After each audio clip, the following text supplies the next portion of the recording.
강혜신의 오늘의 미국.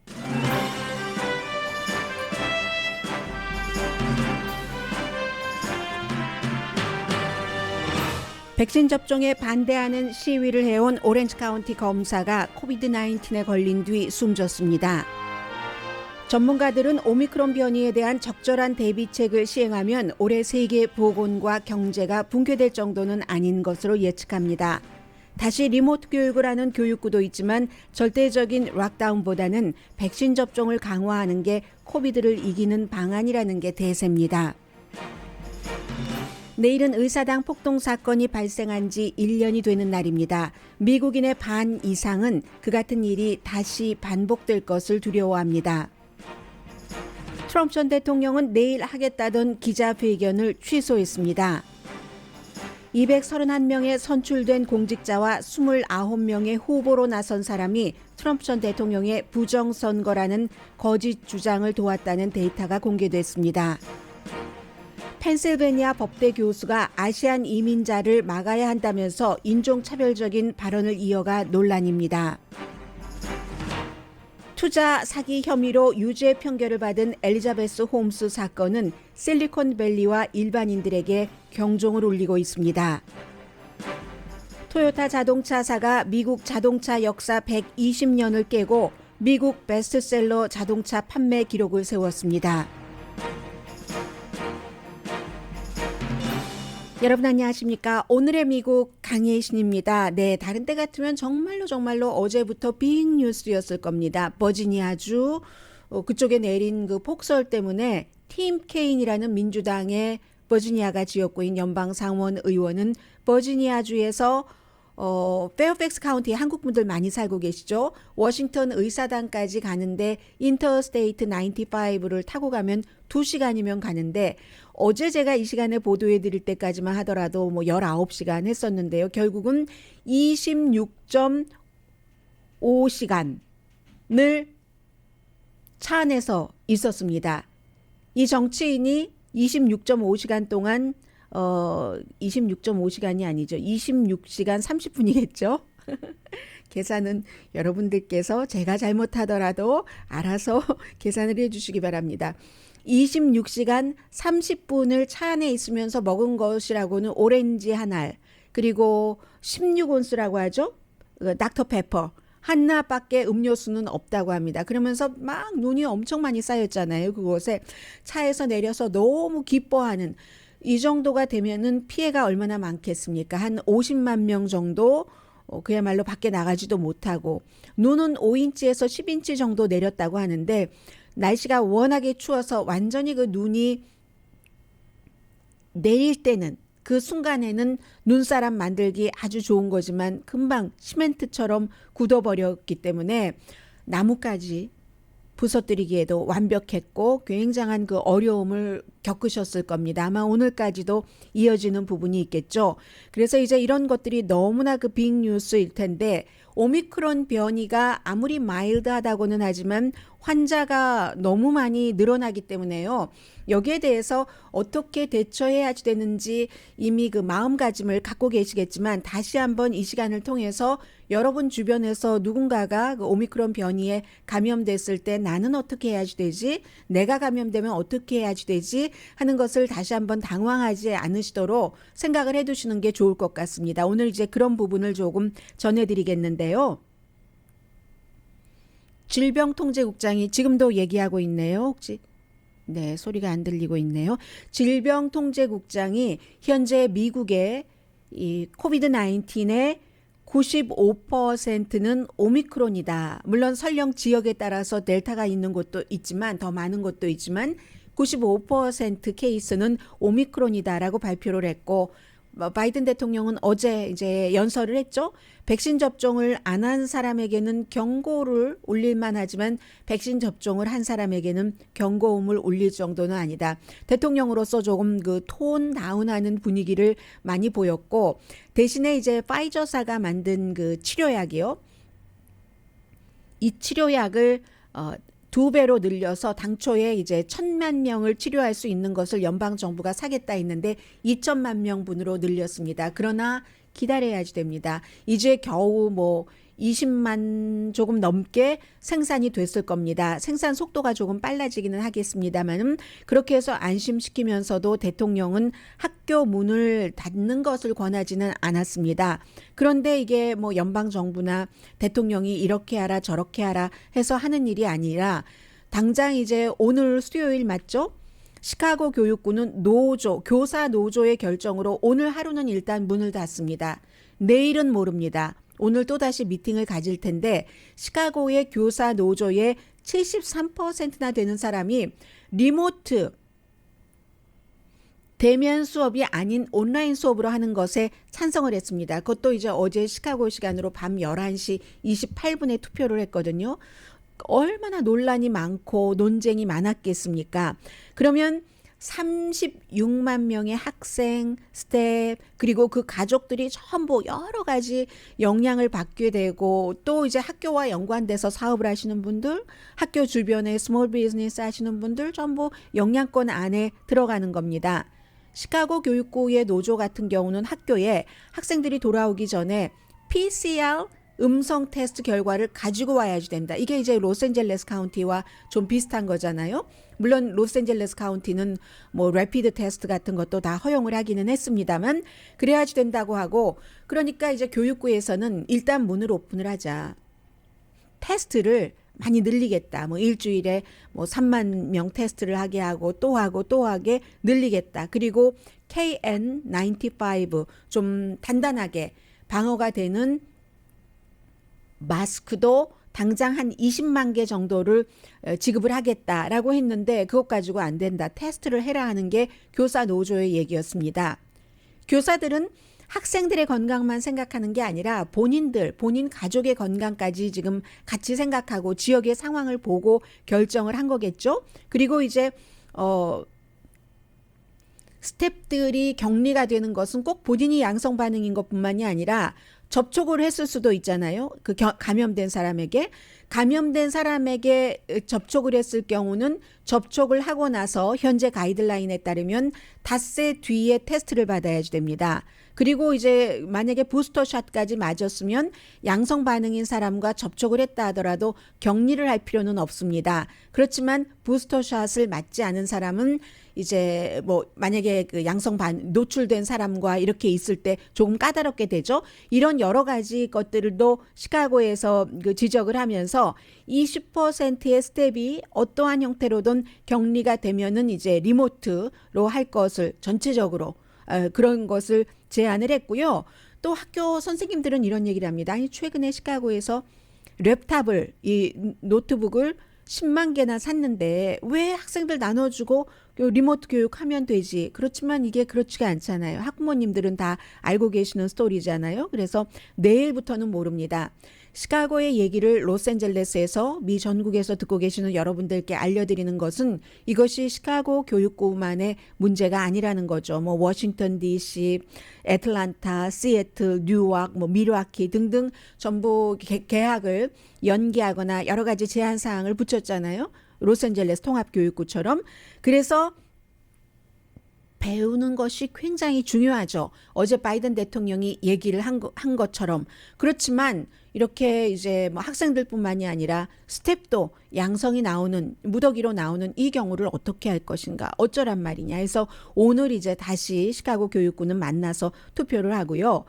레리 호건 한국의 사위라는 메릴랜드 주지사는 주 비상사태를 선포했습니다. 캘리포니아주보다 병원 입원한 사람이 2배 이상 많습니다. 5천 명이나 돼서요. 그리고는 캘리포니아주의 오렌지 카운티 지방검사가 또 공화당 리더입니다. 이 여성은 코비드라고 친구에게 말하고 일주일 뒤에 숨졌습니다. 그런데 젊은 사람이에요. 46살밖에 되지 않았습니다. 캐리 엠비라는 검사인데 오렌지 카운티 중앙위원회의 멤버니까 뭐 영킴 의원이라든가 미셸 스틸 의원들도 다 잘 알고 있겠네요. 2020년도에도 주 하원 선거에도 출마를 했고 올해도 또 출마할 예정이었는데 백신 의무화에 굉장히 강하게 반대를 했습니다. 지난달에요. 12월 4일에도 반백신 시위 얼바인에서 열린 이 시위에 참여해서 연설을 했고 그리고 반백신 시위 여기 어디서 마련을 했냐면요. UC 얼바인과 캘 스테이트 풀루턴의 터닝 포인트 USA라는 이런 그 백신 접종에 반대하고 하는 이런 그룹이 주최한 그 같은 그 미팅에 참석을 해서 연설도 했고 여러 사람이 모인 곳에서 말을 했거든요. 하면서 그때 말한 게 자유보다 소중한 게 어디 있는가? 백신 의무화가 말이 되느냐? 이런 얘기요. 자유가 제일 중요하다라고 하는데 무슨 신체적인 자유를 그 뭐 버리고 나라를 구하는 것도 아닌데 생명이 더 중요하겠죠. 이 케이스에는. 아무튼 이 사람이 이렇게 오늘 로스앤젤레스 타임즈라든가 오렌지 카운티 레지스터를 보면은 같은 공화당 친구에게 내가 코비드 19인데 조금이 아니라 아퍼라고 말한 뒤 일주일 뒤에 숨졌다는 겁니다. 그러니까 또 오렌지 카운티 그 공화당에 많은 사람들이 이 검사가 백신 접종을 받았다. 켈리 MB 검사가 46살이요.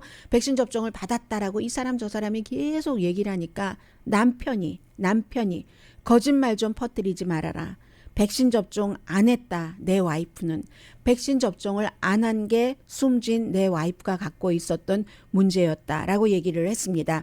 백신 접종의 중요성 말씀드리고요. 증상은 지금 오미크론 변이가 조금 그 다르다는 얘기들도 하고 있어요. 부스터샷 접종까지 받으신 분들은 목이 따갑고 뭐 가장 흔한 증상이라고 하죠. 현기증이 날 수도 있고 근육통 드물지만 있을 수 있는데 숨쉬기가 힘들지는 않답니다. 이 오미크론 변이는요. 어떤 경우에 약간 거북하다 하지만 뭐 힘들다고 말할 수 있는 뭐 불편하다고 말할 수 있는 정도는 아니라고 하고요. 이게 이제 부스터샷 접종을 받으신 분들의 케이스입니다. 그런데 나이 드신 분들은요. 일어나지 못하는 경우도 있답니다. 특히 뭐 암 치료를 받고 계시다던가 아니면 뭐 당뇨 환자 이런 분들의 경우는 굉장히 증상이 약하다고는 하지만 조심하셔야지 되고요. 아무튼 이리하여 어제 질병통제국에서도 식품의약국에 이어서 부스터샷 접종을 어린아이들에게도 해라. 그리고 또 하나는 이제 그 격리기간 닷새가 끝나고 나서 반드시 직장에 복귀할 때 네거티브 테스트를 해야지 된다 하는 조항은 역시 식품의약국처럼 붙이지 않았습니다.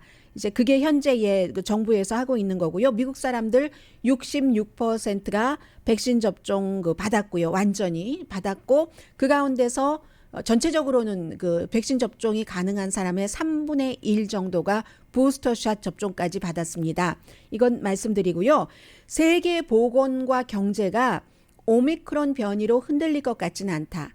파이낸셜 타임즈가 많은 그 경제 전문가, 보건 전문가들과 인터뷰를 해서 내린 결정입니다. 대신에 조건이 있습니다. 정부와 보건 당국이 올바른 정책을 시행을 할 때, 그리고 또 하나 바이러스도 지금 의료 전문가들이 생각하는 것처럼 그렇게 심각하지 않을 때 그때는 괜찮다는 거예요. 대신에 유일한 방법은 백신을 세계 많은 나라로 더 많이 퍼뜨리는 것. 가난한 나라 사람들은 백신 접종 아주 가난한 나라 사람들의 경우요. 백신 접종을 한 번이라도 받은 사람이 10%밖에 안 됩니다. 부자 나라는 3번, 4번 불법을 해서까지 이렇게 받는 사람들이 있잖아요. 그게 균등하게 균형이 맞아야지 우리가 이제 세계적인 보건 사태나 아니면 뭐 경제가 팍 무너진다던가 이런 것을 피할 수 있다는 겁니다. 또 하나는 치료제죠. 지금 치료제를 그 세계 보건기구가 보고 있는 것에 따르면 한 달에 15억 분량 정도를 생산을 한다고 하거든요. 그러니까 이것도 가난한 나라에 더 많이 보내고요. 그리고 또 하나는 이 내용은 볼티모어의 전 그 보건 커미셔너였던 닥터 리나 웨인 씨가 워싱턴 포스트에 쓴 그 어피니언란에 쓴 건데 칼럼니스트이기도 합니다. 뭐라고 얘기를 하냐면 이분의 이 지적을 심지어는 뉴욕타임즈에서도 인용을 하고 있습니다. 현재 오미크론이 굉장히 많이 퍼져서 주변에 가족 가운데서 동료 가운데서 친구 가운데서도 오미크론 변이 그 확정 양성 판정을 받은 사람이 있습니다. 그런데 마일드한 정도가 전체적으로는 감기에서 독감 사이 그 정도이기 때문에 개인적으로 볼 때는 큰 문제는 아니다. 백신 접종을 받은 사람에게는. 그렇지만 사회 집단적으로 볼 때는 여전히 그 문제잖아요. 위험이 있죠. 그래서 이제 부스터샷 맞은 사람에게는 더더욱 별다른 위험이 없다고 하고, 나이 드신 분들은 그래도 조심하셔야지 되고요. 해서 락다운까지 하면서 이렇게 하는 것은 아닌 것 같다. 그 오미크론을 백신 접종을 많이 늘리면서, 더 늘리면서, 이게 문제죠. 개인의 의지니까. 백신 접종을 늘리면서 약간 백신 접종 받고 부스터샷 받은 사람도 예를 들어서 거기에 그 노출이 되더라도, 오미크론 변이에 노출되더라도 면역성이 또 키워지고 하는 것이니까, 그러니까 백신 접종을 한 사람까지 격리하는 것은 비합리적이다. 이 사람들 어차피 뭐 위험도도 낮고 하니까, 이런 것. 학생이 못 배우는 것도 굉장히 위험한 것이다. 그러니까 학교 문을 함부로 닫는 것도 반대를 하는 거죠, 이분. 더군다나 식당도 장사 못하고 소매업도 못하고 여행업계도 더 이상 울 수는 없잖아요. 그렇기 때문에 부스터샷 접종을 굉장히 강조를 해야지 되고, 또 하나 이 닥터가 얘기하기는 정부와 사업체는 백신 의무화를 강화해야지 된다. 그래야지 오미크론 확산 줄이고 병원 입원율, 사망률도 줄인다는 거잖아요. 또 하나, 아무리 똑같습니다. 처음부터 지금까지 하는 얘기가 반복이에요. 그러나 이 세상 모든 만고 진리의 그 어떤 명제 같은 것은 기본이잖아요. 백신 접종, 부스터샷을 받았더라도 나이 드신 분이나 면역성이 약한 분들은 또 다른 더 본인에게 까다로운 결정을 해야지 된다는 거죠. 예를 들어서 이분이 얘기를 했습니다. 75세 되신 분들은 부스터샷을 맞았다 하더라도 그 이상이신 분들은요, 200명 가운데 1명은 숨지신답니다. 이 바이러스에 걸리면은. 그러면 이게 가만히 생각해 보면 독감에 걸리는 것과 비슷한 케이스잖아요. 그래서 이제 75세 이상 되신 분들은 굉장히 조심을 해야지 되고, 그리고 앞으로 몇 주일이 미국과 세계에 굉장히 중요한 나날들이 될 겁니다. 이제 할러데이 끝나고 여러 가지 뭐 잠복기 있고 한 뒤에 그 일이기 때문에 꼭 가족만의 접촉이 아니라 가족과 접촉을 하기 위해서 뭐 비행기를 타고 가신 분들도 계시고, 뭐 여러 가지 교통수단을 이용하신 분들이 계시지 않겠어요? 또 가족에게 막 맛있는 것을 사다 드리려고 마켓도 가고 어디도 가고 선물 가게에도 가고 하셨던 그런 것 때문에 앞으로 몇 주일, 이달 말까지는 상당히, 오늘의 미국을 듣고 계시는 분들도 나이 많이 드신 분들이 많으시잖아요. 조심하시기 바랍니다. 이게 정부의 또 보건 관계자의 얘기입니다.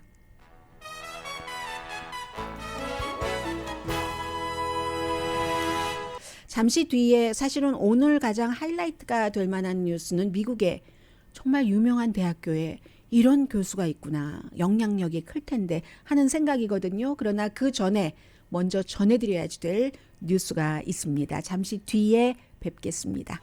라디오 서울 방송 오늘의 미국 듣고 계십니다. 네, 지금 의회에서 1월 6일 사태에 대해서 조사를 하고 있는 위원회가 팍스의 션 해니티에게 요청을 했습니다. 소환을 한 것이 아니라 1월 6일 그 사건과 관련해서 대통령과 이제 어떠한 소통을 했는지에 대해서 협조를 해달라라고 하면서 편지를 보내는데, 션 해니티 하면은 미국에서 가장 영향력 있는 어피니언 리더, 텔레비전 그 퍼스널리티잖아요. 뭐 라디오 쇼도 하고 있습니다만, 그렇기 때문에 아주 공손하게 의회에서도 션 해니티 그 당신이 애국자라고는 안 했고 뭐라고 했죠? 나라를 사랑하는 것을 우리 모두 잘 알고 있습니다. 헌법을 존중한다는 것도 압니다. 그리고 이번 그 의회의 청문회에서 정치적인 시각에 대해서 요구할 것도 아니니까 협조를 해 주십시오라고 했는데, 글쎄요, 아직 협조한다는 얘기는 없고요. 내일이 1월 6일 그날 그 사건,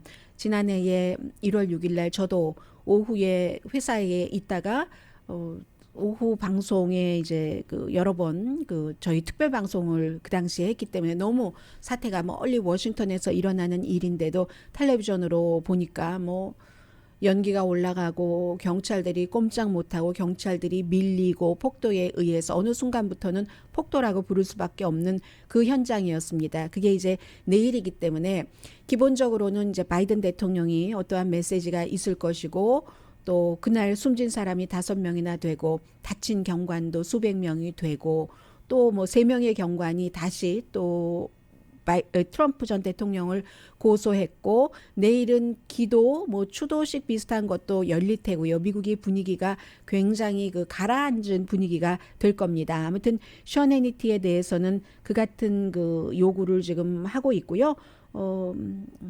어떻게 될지 모르겠어요. 그 밖에도 이제 텍스트도 주고받고 했잖아요. 대통령의 비서실장이랑 그 당일. 그리고 트럼프 전 대통령은 원래는 내일 그 본인의 마알라고 해서 기자회견을 하려고 했는데 기자회견을 할 때의 목적은 여전히 부정선거였다 하는 것을 주장하면서 또 하나는 내일 있을 여러 가지 그날을 기억하는 이벤트를 그 물타기 하는 거죠. 쉽게 말하면은 해서 본인에게 그 집중을 하게. 그런데 여기에 대해서는 공화당 내부에서도 그건 심하다. 그리고 오히려 트럼프 전 대통령에게 리스크가 될 것이다 하는 지적들이 있었거든요. 그래서 어제 돌연히 취소하고 대신에 1월 15일에 내가 애리조나로 가서 선거 유세를 하는데 그때 굉장히 많은 사람이 모일 거야. 아직도 트럼프 전 대통령은 관중 숫자에 굉장히 집착을 하고 있습니다. 굉장히 많은 사람들이 모일 텐데 내가 1월 6일에 기자회견에서 하려고 했었던 얘기를 그날 가서 할게. 뭐 거짓 뭐 선거다 부정 선거다 그런 그 얘기일 것은 분명한데요. 지금 미국 사람들이 여론조사를 해봤더니 악시오스가 여론조사를 했습니다. 모멘티브 여론조사 기구와 같이 했는데 57% 공화당의 반, 민주당은 10명 가운데 7명이 지난해 1월 6일 의사당 폭동 사건과 같은 것이 몇 년 안에 또 일어날 것 같다 하고 두려워한답니다. 그리고 58%는 그렇기 때문에 이런 일을 막기 위해서 하원에서 조사하는 것을 찬성을 하고 민주당 88%, 공화당은 32%만 찬성합니다. 공화당은 70%가 바이든 대통령이 합법적인 대통령이 아니라고 믿는다고 하니까요. 그렇지만 공화당이 아무리 합법적인 대통령이 아니라고 믿는다 할지라도 민주당과 무당파를 합친 숫자가 공화당 숫자보다 훨씬 많습니다. 뭐 거의 2배 되겠죠? 2배? 2배 조금 넘을까요? 그 정도 되기 때문에 왜 이렇게 머리카락이 가렵죠? 아, 여기 있군요. 반대를 하니까 되나요? 그래서 이 미국 사람들이 생각이 이렇게 다르고 바이든이 합법적인 대통령이냐 이것도 지난해에 58%에서 지금 같은 시기에 조사를 해봤더니 55%로 3% 줄어들었습니다. 그 사이에도 계속 이제 거짓 그 선동들이 많이 있었기 때문이죠. 공화당이 아무리 안 믿어도 과반수 이상의 사람, 민주당과 무당파 포함해서 믿는 겁니다. 그런데 확신을 못하겠다 하는 사람들이 조금 늘어났습니다. 지난해 1월에 비해서. 그래서 이게 거짓 선전이 굉장히 중요한 것이고요. 민주주의에 대해서 확신을 잃었다. 37% 미국 사람들. 미국 민주주의를 믿어본 적이 없어. 이런 사람들은 항상 있죠. 그리고 무슨 일이 있어도 미국 민주주의를 믿어 하는 사람들도 항상 있죠. 10% 정도. 49%는 아직도 민주주의를 믿는다. 제가 어제 미국에서 최초로 보스턴 인근의 로웰시라는 매사추세츠주의 그곳에서 캄보디아계 시장이 처음으로 탄생을 했습니다라고 말씀드릴 때 그 캄보디아의 시장이 미국 민주주의를 믿는다고 했잖아요. 그때 시간이 없어서 말씀을 못 드렸는데 그 캄보디아의 시장은 아직도 그럴지 모르지만 미국의 전반적인 분위기는 민주주의가 금이 가고 좀 녹이 슬고 그런 것이 사실입니다. 공화당은 47%, 민주당은 28%이 민주주의에 대한 믿음을 더 많이 잃어가고 있다라고 하고 나이 드신 분일수록 지난해에 있었던 그 폭동 사건 굉장히 중요하게 생각하고 의회의 조사를 젊은 사람보다 더 많이 지지합니다. 그리고는 이제 이 모든 것에 바이든 대통령을 쳐다보잖아요. 이 상황에서 바이든 대통령이 할 수 있는 일이 무엇이 있겠는가? 너무너무 정치적으로 분열돼서 코비드 19을 잡으려고 하면은 백신 의무화 안 되고 자유를 위배한다고 하고, 그리고 또 이제 확산이 더 많이 되면은 대통령은 뭐 하는 것이냐고 하고 그것도 잡지 못하고, 이런 그 형태이기 때문에 바이든 대통령으로서도 굉장히 그 억울한 면이 있을 겁니다. 그러나 바이든 대통령으로서도 또 그 혜택을 보는 것도 있습니다. 그 트럼프 전 대통령이 그 시대에 백신이 빨리 만들어졌기 때문에 그나마 또 여기까지 온 이런 그 여러 가지가 있고요. 결국은 국민의 수준대로 가기 때문에 1월 6일 이 사건 자체를 어떻게 볼 것인가, 앞으로 어떻게 갈 것인가도 국민이 결정을 할 겁니다. 현재는 이렇습니다. 231명의 선출된 공직자와 29명의 지금 후보로 나서고 있는 사람이 트럼프 전 대통령이 말하는 선거는 부정선거였어 라는 것을 뒷받침하려고 조직적으로 지지를 하고 행동을 했다는 겁니다. 저는 이 뉴스를 영국 매체를 통해서 봤는데 내일 아마 구체적으로 발표가 될 모양이에요. 그 반란 인덱스, insurrection index, 폭동이 아니라 riot index가 아니라 여기는 아예 반란이라고 썼습니다. 그렇게 해서 public wise라고 투표 권리를 보장해야지 된다 하는 그 운동을 하는 그런 그 조직이 있거든요. 이 조직에서 증거를 다 대면서 147명의 의회, 연방 의회 멤버, 59명의 군인, 31명의 법집행관, 7명의 로컬 교육위원이 어떻게 트럼프 전 대통령의 거짓 주장을 지지를 하면서 거기에 운동을 캠페인을 했는가. 이것이 거짓 주장이라는 것은 공화당의 선거 개표 요원과 공화당인 조지아주의 총무처 장관, 그래서 지금 어려움을 겪고 있지만 그런 사람들 많은 각 그 지방 법원과 연방 대법원까지 도대체 말도 안 되는, 그리고 트럼프 전 대통령의 변호팀도 거기에 대해서 또 법원에 가서는 또 다른 얘기를 해요. 선동은 하는데 미디어에서 마찬가지 아니에요.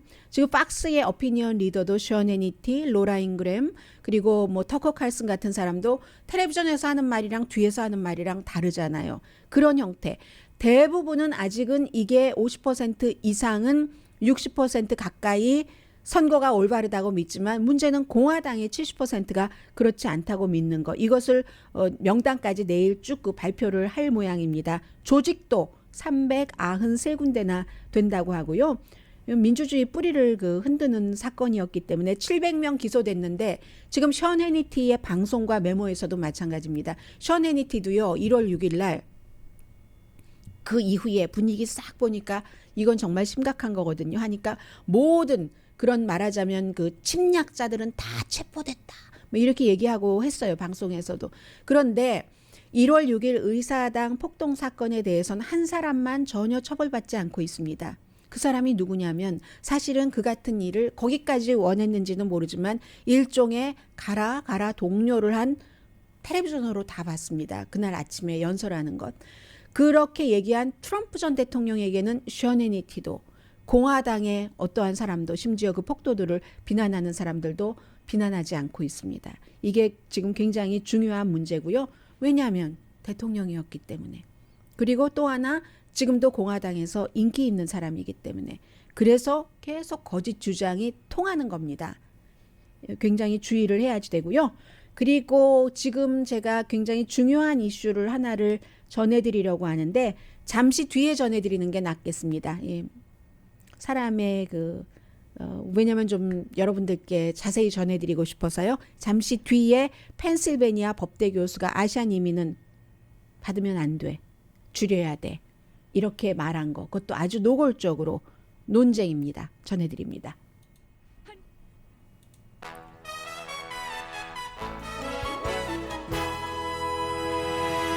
라디오 서울 방송 오늘의 미국 듣고 계십니다. 펜실베니아 법대 이 학장이 그 같은 그 법대에 있는 교수의 백인 우월주의를 굉장히 비난을 했습니다. 그런데 이 백인 우월주의라는 게 아시안에 대해서 한 그런 얘기거든요. 그래서 교수가 에미 왁스라는 교수입니다. 사회복지법, 노동법, 가족경제법을 강의를 하는데 원래 그 변호사고요. 신경학자이기도 합니다. 유태인 가정에서 태어난 여성 교수고 부모가 부모가 이민자예요. 동유럽에서 이민 온 사람입니다. 그런데 이 에이미 왁스라는 법대 교수가 그 펜실베니아 그 법대 교수가 경제학자 글렌 루리라는 사람의 팟캐스트에 출연을 해서 한 사람은 흑인이고 이 그 경제학자는 팟캐스트를 운영하는 사람은 글렌 루리 박사는 흑인입니다.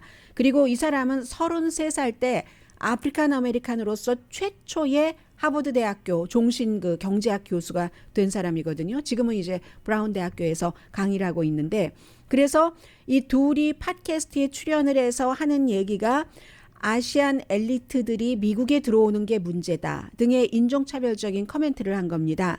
아시안 아메리칸들은 민주당이다. 자유의 정신이 그들의 가슴에서 뛰고 있는지 의문이다. 그 영어로 한 말을 제가 한국말로 이렇게 번역을 해봤습니다. 대부분의 아시안은 민주당을 지지하고 있기 때문에 미국은 아시안 이민을 적게 받아들이는 게 낫다. 이게 이제 내용의 요지였거든요. 그런데 이제 이 교수는 이번에 한 번만 그런 것이 아니라 전에도 그 전국 보수 컨퍼런스라는 내셔널 컨서버티즘 컨퍼런스에서 2019년도 매년 열리는 그 컨퍼런스에서 문화적이거나 아니면 미국인이 백인이 아닌 인종보다는 문화적이거나 아니면 다른 방면으로 미국은 백인이 아닌 인종보다는 백인인 게 낫다 뭐 이런 얘기를 한다던가 많은 얘기를 해서 심지어는 2017년도에 법대 교수들이 학장에게 청원을 했습니다. 이 왁스 교수에 대해서 이 왁스 교수는 부정확한 것을 주장을 한다. 이번에는 에이시안에 대해서 얘기를 했지만 예를 들어서 아프리칸 아메리칸 학생들이 공부를 잘 못해서 졸업률이 뭐 반밖에 안 돼. 탑 50%만 졸업을 해. 이런 식인데 그게 사실과 다르다고 하거든요. 그래서 반 정도만 그것도 가까스로 졸업을 해. 이런 형태로 얘기를 해서 그때도 그런 일이 있었는데 이번에 학장이 그 얘기를 하기를요. 학장이 그 디도어 루거라는 그 학장입니다. 표현의 자유로 팟캐스트에서 그 교수가 그 같은 주장을 한 것이 보호는 받지만 우리 학교의 제도와 학교의 정책, 학교의 정신에는 반대가 된다. 미국과 이 빌딩에서 끊임없이 인종차별을 상기시키는 발언들이다. 남녀차별, 외국인 혐오 이걸 추상적인 개념이 아니라 현실에서 은밀하게 이런 것들이 지금 미국과 우리 학교 빌딩에 퍼지고 있다 하면서 표현의 자유이기 때문에 어떻게 완전히 쫓아내지는 못하지만 제한된 학과만을 가르칠 것이다. 이게 그 필수 과목은 이 교수에게 가르치지 않게 할 것이다. 유니버시티 오브 펜실베니아의 법대 학장이 한 얘기입니다. 이렇게 알게 모르게 무슨 뭐 예를 들어서 유니버시티 오브 펜실베니아 많은 그 유수한 대학교들이 다 리버럴이라고 하지만 꼭 그렇지도 않습니다. 그리고 이런 차이를 말씀드리고 싶은 게 유태인 같은 경우는 워낙에 미국에서 이탈리아계, 아이리시계, 유태인계 억압을 받은 게 많기 때문에 굉장히 좀 사회적인 다양성을 추구한다고 하지만 그렇지 않는 사람들이 있습니다. 심지어는 아프리칸 아메리칸 가운데서도 그런 생각을 갖고 있는 사람이 있잖아요. 에이시안으로서는 인구도 작고 이민의 역사도 짧고 항상 이런 것을 눈뜨고 생각을 해야지 되는 거고요. 그리고 또 하나 전해드립니다. 현대자동차가 미국에서 혼다 자동차 판매를 지난해 앞섰다고 하는데 그것보다 더 엄청난 일이 일어났습니다. 도요타 자동차사가 지난해에 외국 자동차 제품으로 처음으로 미국에서 만든 자동차 판매를 넘어섰습니다. 120년 만이에요. 포드를 그것도 미국에서 많이 팔리잖아요. 물론 생산 문제, 컴퓨터 칩 문제, 뭐 이런 여러 가지 그 이슈들이 있죠. 전기 자동차로 바뀌어가는 그런 문제들도 있는데 제너럴 모터스 하면은 미국 탑셀링 자동차인 것은 누구나 다 압니다. 그런데 이 120년 역사를 깼다는 겁니다. 해서 자동차의 미래를 봐야지 되는 거고 제너럴 모터스뿐만이 아니라 이제 포드도 있고 예상보다 적게 판매했죠. 자동차에 대해서는 너무 많은 분들이 저도 리스를 안 하고 리스하던 거를 샀다니까는요. 그런 형태로 칩이 부족하고 공급망이 엉망이고 했었던 것이 있어서 지금 그 제너럴 모터스도 제너럴 모터스뿐만이 아니라 미국에서 자동차 판매가 뭐 2000년보다는 2021년에 2.5%가 적었고 팬데믹 이전보다는 훨씬 더 많이 적죠. 제너럴 모터스도 지난해에 미국에서의 판매가 13%가 줄어들어서 트럭과 자동차, 승용차 모두 합쳐서 220만 대를 팔았는데 토요타는 230만 대, 한 10만 대 많이 판 겁니다. 그럼 토요타는 어떻게 이걸 이뤄냈는가? 토요타는 일본이 쓰나미가 있었잖아요. 2011년도에. 그리고 지진도 있었고 그때 뭔가를 좀 확보를 해놔야지 되겠다 해서 칩 같은 것을 조금 확보를 해놨다는 겁니다. 그럼 이제는 올해는 역시 토요타도 칩에 있어서 공급의 부족함 같은 것을 겪을 확률이 높은 건 사실이죠. 그러나 120년의 미국 이 자동차 역사를 깼다는 것을 지금 미국에서는 굉장히 중요하게 보고요. 미국 자동차 회사들의 그 시장 점유는 끝났다고 보는 겁니다. 유니버시티 오브 미시건의 그 경제학 교수인 에릭 고든 교수가 한 얘기입니다. 토요타가 올해 다시 미국 자동차 이 제너럴 모터스를 깨지 않는다 하더라도 한 번 깨진 것은 다시 깨질 수 있다. 플러스 이제는 전기 자동차로 가고 있는 그런 그 시점이잖아요. 테슬라 2003년도에 설립이 돼서 지난해 판매가 90%가 늘어났어도 100만 대 정도밖에 안 되거든요. 아무래도 그 전기 자동차는 칩 부족의 영향은 조금 덜 받잖아요. 스위치할 수 있으니까. 포드가 전기 자동차로서는 경쟁력이 높죠. 왜냐하면 그 F-150 픽업 트럭이 있기 때문에. 토요타가 미국에서 미국 자동차 역사가 120년인데 1965년부터 판매하기 시작했습니다. 미국에서 생산한 것은 미국은 미국 자동차를 120년 동안 생산했는데 1988년도 켄터키에서 처음 생산했는데 이걸 바꾼 거죠. 그 당시에 이제 미국 자동차 질이 너무 나빠 이런 평판이 있었기 때문에 토요타가 딱 그 차고 들어와서 그랬고 지금은 토요타도 공급망 문제가 있고 전기 자동차로 많이 그 전환을 하는 그런 시점입니다. 잠시 뒤에는 어제 말씀드렸었던 엘리자베스 홈스라는 그 혈액을 뭐 의료회사라고 더 보기가 더 쉬운 것 같아요. 실리콘밸리의 테크놀로지 회사라기보다는 투자 사기 혐의에 대해서 4개 혐의에 대해서 유죄 판결을 받았는데 많은 것들을 생각하게 하고 또 많은 뭐 어떤 느낌 같은 것을 주는 그런 사건이라서 잠시 뒤에 전해드립니다. 하루에